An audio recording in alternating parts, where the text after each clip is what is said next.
kay bawat metro. Kasi ako po kay inspirasyon kaya po. Kaya kami si Sister Millie. Lalong-lalo na po kaya tamang yan. May inspirasyon kaya po. Nga sabi na po, Pablo, di ba? Yan, sinarap niyo ako, anak ko. Kaya maging inspirasyon po natin, mga kapatid po natin sa pananampalataya na walang sawang gumagawa sa ubasan ng Panginoon. Kaya simulan niya po na may harap kami mo po. Kanina po may harap po na dahil panahon, sana may gabon kami. Yung matagsawa po nga po mo, kaya biyaya, kaya pulo po sa isipan na may hakalang kami pong gabon na makalinig kami mo po. Kami pumayari na kung may asawa, kaya po kaya po kaya kasakitan. Ngayon po, kaya po mangarap kami, pigpalain na kaya pong balik. Alam po makakapag ni Brother Jay, at yung kaya mo po Kenny, kaya ang halagang 700,000 na ba, no, kaya po talaga, kinuha ito. Dahil may pasimula ko po kung pa talaga balik, kaya sa okay nga po ginumiha, kalipod kami po, pandemic pa po kaya, may labas po pandemic, kaya nakalipod kami po siguro at saka 300,000. Kaya simulan niya po balik, o 50,000, hanggang minabot siya po kaya ng 700,000 na ni-amaze ko po, no, kaya po may batang tao. Kaya dati po, okay niya po, i-share niya po itong picture ni.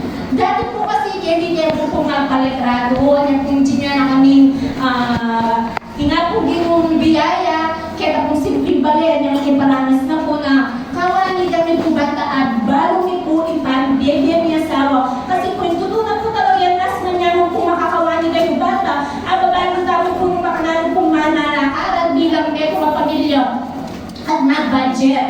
Kaya, Sister Francis, okay na ba?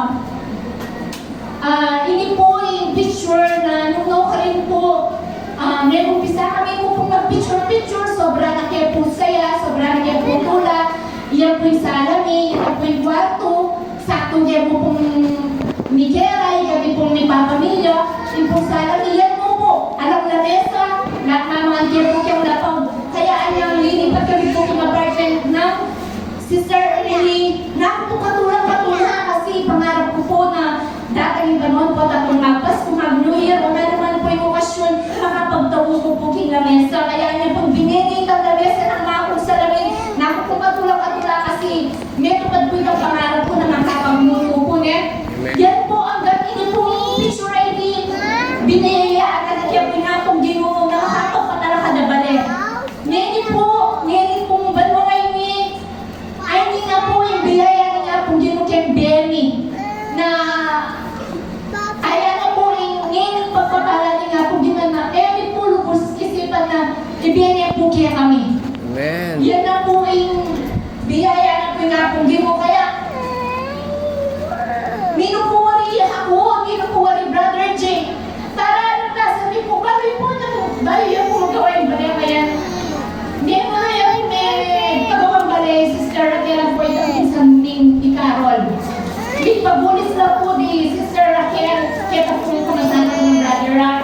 Yung pong isang ning ikarol, hindi pabulis na po kaya kamag-anak na na architect o kaya po balo namin. Sabi ko, Lord, alam na ako itong pagpabulis, pero mahal ko, mas sigit kang architect kay Benny. Kaya surrender ko lang po ang Lord, hindi ka po maging architect, hindi ka po maging engineer, kaya hindi ka kami balik, ulit kailangan po. Hanggang yung design ko ngayon, may biyaya po, may gawa po, sige po. Hanggang Lord, nung gano'n ako desisyon, ay talaga ng gagawin ko.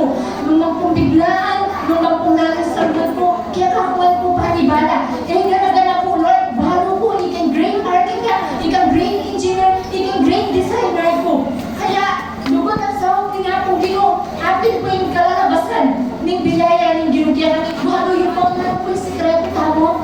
Bakit? Ano po gagawin niya yan? Ano po yung pagkato na kalaman niya po, Gino? Ito po, first John, ay gano'n bagay, mawala. Kaya pag po na, ikit ko po pala, ikit gano'n katanasa kami ni Lord, bago ko po, mawala, laksan ni. Tingnan niya lang po kung niyatong kaya kayo. Kaya po paboret na may humaray kami kaya kayo. At lagi po kaya po di ng lakas ang pananampalataya. Kaya po paboret na mabulag kami. Kaya makanya na bagay.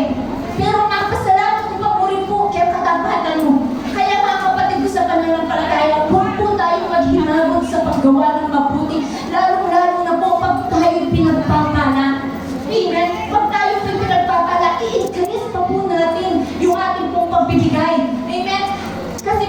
Pinagpapala ka para mag-save ka po, hindi para maging greedy.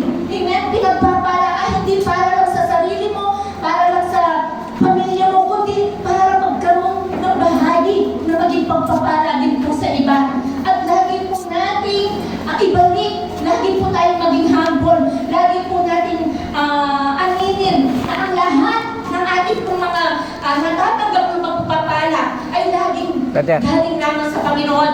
Kaya napakahalaga po na magkaroon po tayo ng takot at paggarap po sa Panginoon.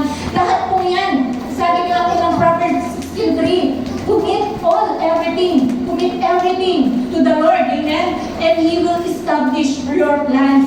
Kaya mga kapatid ko sa pananampalataya, unahin po natin ang ating Panginoon. Napakahalaga po yung Matthew 6:33. Simula po na itinanim ko yan sa aking pong puso na kain po. schedule, paglaban niya ka po na yung hapong Ginoo. Praise God! Bibigyan niya po yung pabor at nakasimbaho po. Bayo po, lumabis December ay January ngayon. Maayos po lang siya po yung schedule ko, 2 weeks, ewan po makapag-church. Pero ngayon niya po yung binaya ng hapong Ginoo. Amen? Kikirusan ko po rin, kaya niya kung nababro. Bata po, change yung schedule ko at ako at niya po yung tupin. Sabi na po yung kayabi ako, sabi na po, Miss J, makanyan. Pero lagi mo sasabihan, ingat kung Ginoo tapat Diyo. Ingat kung Ginoo kumayap Diyo. Anya, araw na sa minit. Kaya kami po, mayaman niya po. Mayaman niya kami bali. Ala kami po tipo ng Diyos si Kuya Bako. Pero salamat kapurihan ka na kung Ginoo. Kapag iniyan mo po yung baby, gagamitan na kami upang maging pagpapala mo rin po kaya naluwa. Kaya nawa, nung pinaranasan ko, patuloy tayo pong magsumikap at patuloy tayo po nawa na mas lalong kumala. Nung nalang po yung pagpapala na ating pong receive, ay tayo po magkaimot. Muna ang kaya nga po di mo pangagawa ka rin kapwa tao, manang balataya, at kaya ang nangailangan mo rin na tao nung nga mo ito kakayahan mo. Amen? Kaya naman, nung agyo, ay magagawad. Pero nung agyo mo naman, sabi natin po pastora, bakit kaya makibahagi? Kaya lahat ay babalik kaya po kaya hapong din. Amen.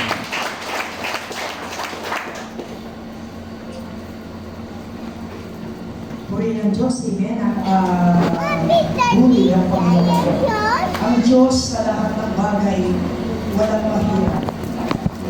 Walang imposible sa Diyos. Pag nangarap ka sa Panginoon, tandaan ninyo, hindi po tayo bibigyan ng Diyos. Amen?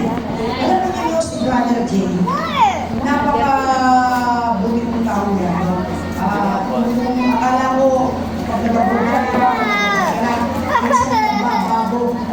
diba, meron pag naka-alas ka na, nakabot ka na, mamawag ka na ng maraming pera, minsan, ito na magmarhula. Amen?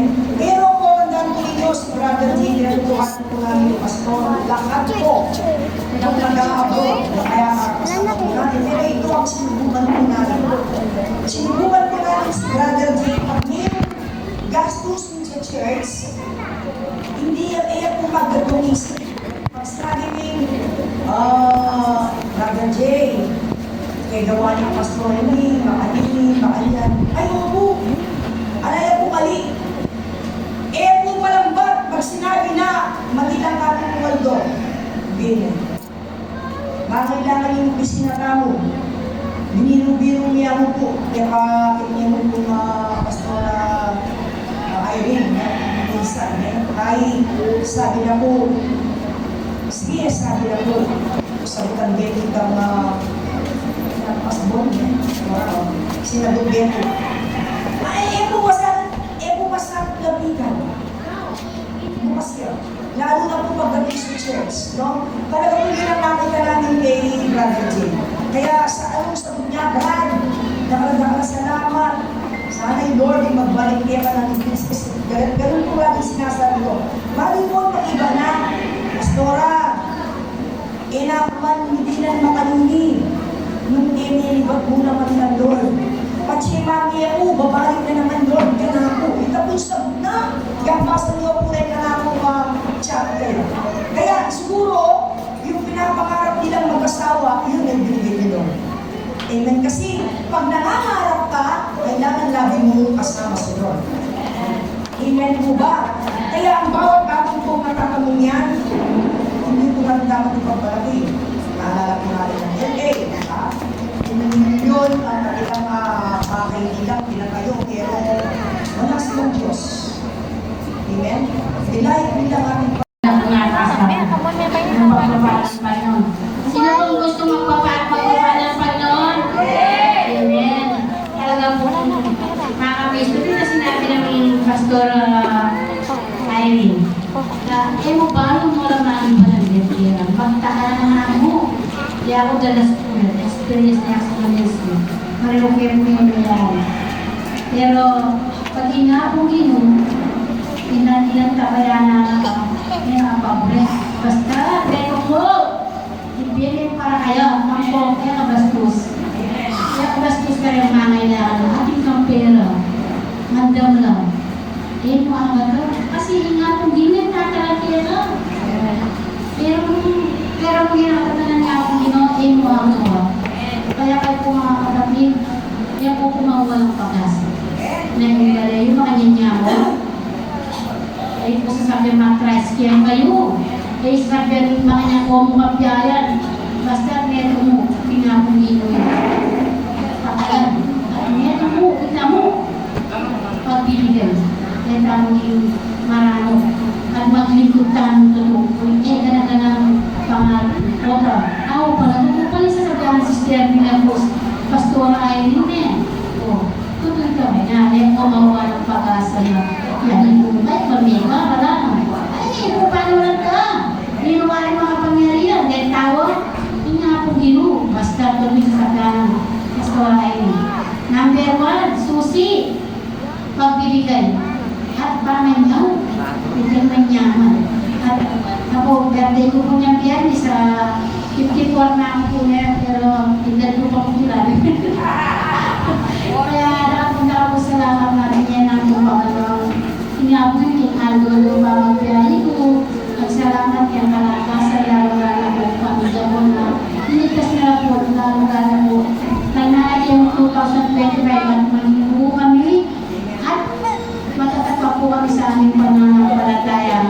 Kung pitabahin yung tatay po yung reka, lalalabat ang inspirasyon ka kaya kamo ko.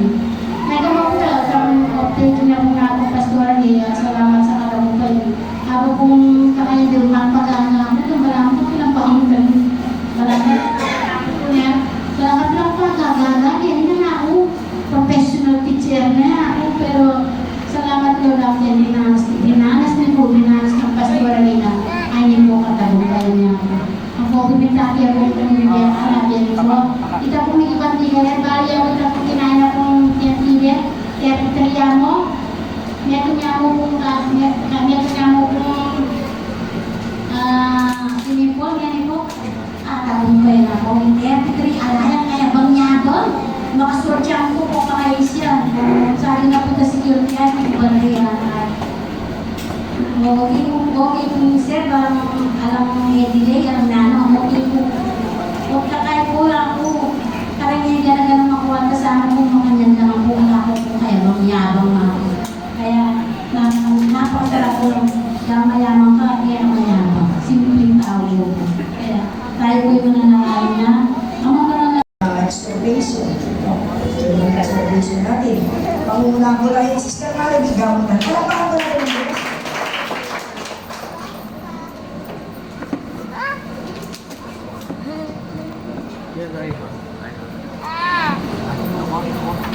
Dumako na po tayo sa susunod na gawain. So, very connected na naman po kay Sister Irene at saka sa pagkakatotoo ni Sister Lee at Sister Irene. So, ang topic po natin ngayon ay ang pagpapala sa pagiging masunurin. So, kita naman po natin, pinusap niya po ni Sister Irene, ni Sister Lee yung pagpapala nila sa pagiging masunurin. So, makibukas po tayo sa Deuteronomio 28:2-3. Sinabi po ito, kung susundin lamang ninyo si Yahweh na inyong Diyos at tutuparin ang kanyang mga utos, gagawin niya kayong pinakadakila sa lahat ng mga bansa sa balat ng lupa. Sa 3, mapapasa sa inyo ang lahat ng pagpapalang ito kung susundin niyo ang Diyos nyo ang Diyos nyo si Yahweh. So, kapag pinasa po natin yung sa Deuteronomio, yung sa 28:1-14, so makikita po natin doon yung kapangyarihan sa atin, kapangyarihan ng Diyos sa ating pagsunod. So, sa verse 2, sinabi po ito ng Panginoon dun sa concept noon sa senaryo ni Moses. So, kailangan yung sumunod po si Moses, yung naging instrumento po nun si Moses para sumunod yung mga tao nun. So, kapag tayo po ay tapat at sumusunod sa utos ng Diyos, ay itataas daw po tayo ng Diyos. So, itataas na tayo ng Diyos sa lahat ng aspeto natin sa pamumuhay.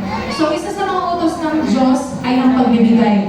Kung tayo daw po ay patuloy na sumusunod sa kanyang mga utos sa pagbibigay ng ating mga tithes, sa ating mga offerings, ang Diyos mismo ang magtataas sa atin. Pagpapalain tayo at ililigtas ka ng Panginoon. So, kapag inuuna natin ang Panginoon, ililigtas ka niya sa kahirapan. So, kung inuuna natin ang Panginoon, iaalis ka niya sa kapahamakan. So, halimbawa, may nakasama kang mayabang, may nakasama kang nangungutya, may kasama kang minamaliit ka ng iyong, or mismo, sometimes tayo mismo yung minamaliit, nadadanasan natin yung minamaliit tayo ng ibang tao. So, hindi natin kailangan gawin yung ginagawa nila just to prove them na you are right.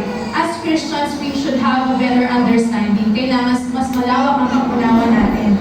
Kasi nga, ang Diyos, kahit hindi mo itaas ang sarili mo, itataas tayo ng Diyos. God sees our situation, patuloy itinataas ng Diyos, sabi nga ng kasabihan, patuloy itinataas ng Diyos ang magpakumbaba kaysa sa mga mayayabang. If we truly follow ang mga utos ng Diyos, hindi lamang sa aspeto ng pagbibigay, kundi sa lahat ng aspeto natin sa ating pamumuhay.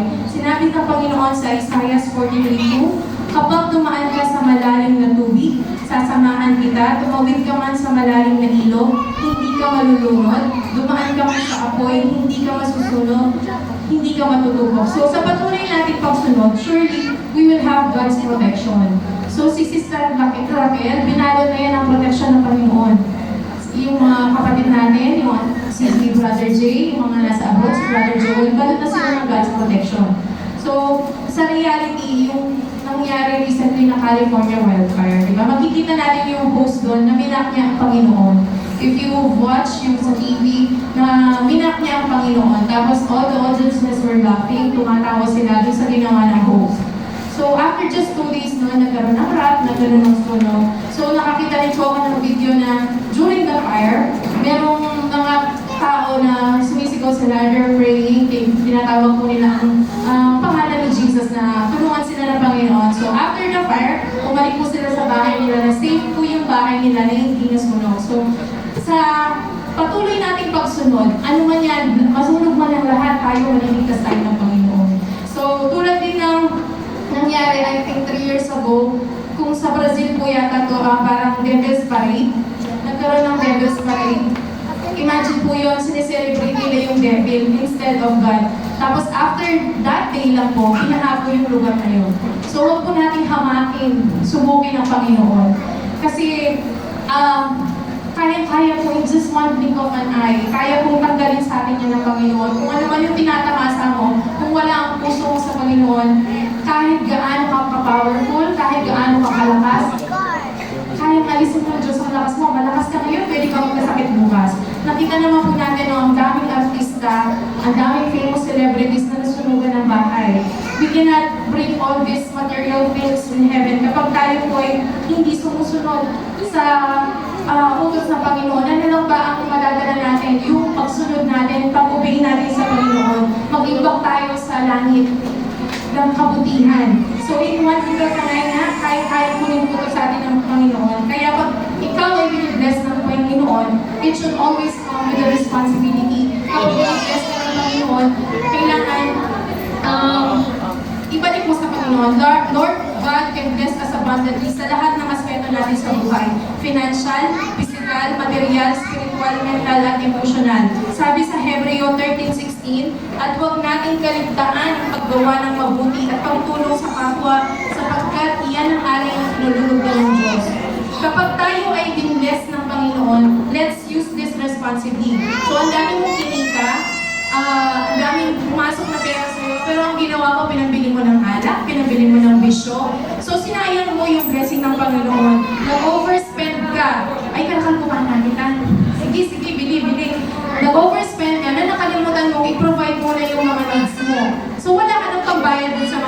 mismo. So when God blesses us, we have to give back. Unang-una, we have to give back for our Lord, and we also should be an instrument to be a blessing to others. Kailangan kapag binibless ka ng Panginoon, marunong ka rin mag-bless ng ibang tao. Not just in terms of money. Halimbawa, pwede yan makita sa small things, like nakikita mo yung matanda lumilipat sa daan, hindi siya makalipat. So you can lend a hand para tulungan mo siya makalipat. Yung kaklase mo na walang baon, pwede mo siyang i-share. So as early as yung pinakabata, di ba, natuturuan na natin sila na sharing is caring. Kapatid mo na walang pagbili ng ulam, meron ka namang sobra, why don't you give them? Yung pagkikipag-cooperate natin sa church, tulad na paparating na anniversary natin, just simple gesture of cooperating. Yun sa hindi na natin pinangihirapan na maningil ng papayad ng t-shirt yung ating mga kasamahan is a form of kabutihan. Helping ang mga anak na simpleng pagtulong sa household chores, pagbugas ng pinggan, paglinis, pag-ano ng mga damit nila is one, I think it's a kabutihan din yun because tulad nga, di ba, cleanliness is next to godliness or just simply being kind. So, hindi naman natin alam lahat ng nararanasan ng ibang tao. They might not say kung ano talaga yung nararamdaman nila. Huwag naman natin silang husgahan. Huwag naman natin maliitin yung mga ibang tao. Kung patuloy lang tayong magiging masunurin sa mga utos ng Diyos, patuloy tayong itataas ng Diyos, and we will always and surely receive His love, guidance, blessings, and protection. Kaya, ibinabalik ko na po lahat sa ang kabuhayan sa ating Panginoon. Tayo po lahat ay magbigay po. Tayo mo lahat ay tuyo, pagbigay sa ating Panginoon.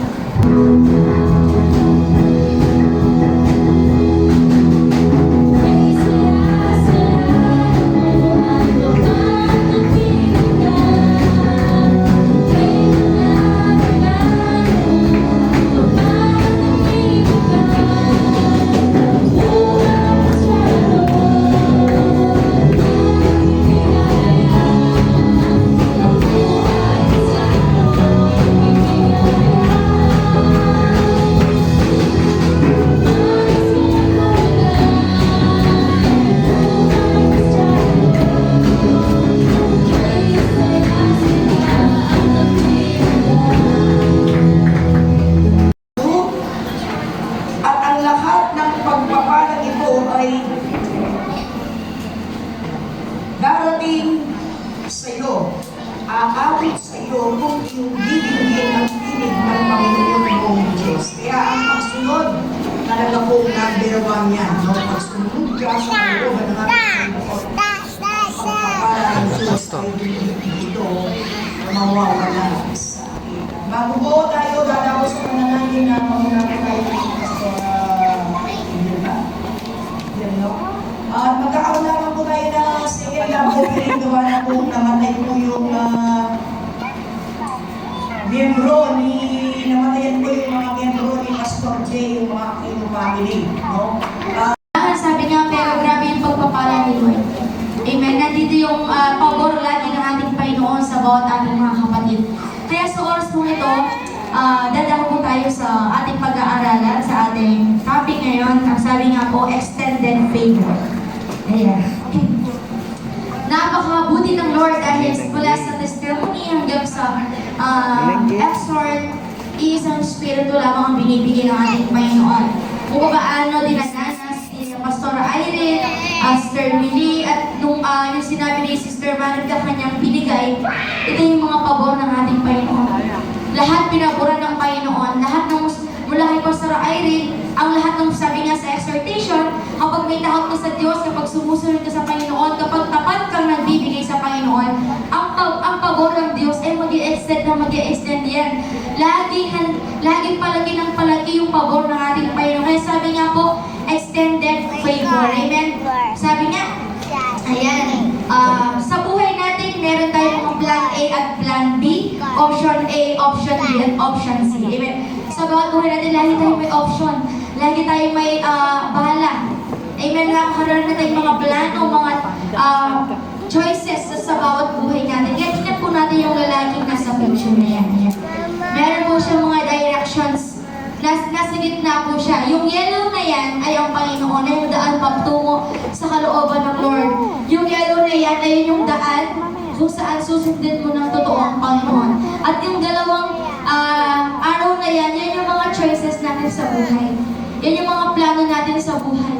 Yan yung mga lagi nating pinipili sa bawat. Yes, Lord. Napakadali sabihin, pero mahirap gawin. In the act na nandiyan na, there are always in mga Christian. Amen? At bago po tayo, nalubos na patuloy sa design ng Diyos, ang pinagawa mo sa Pastor Irene, po namin.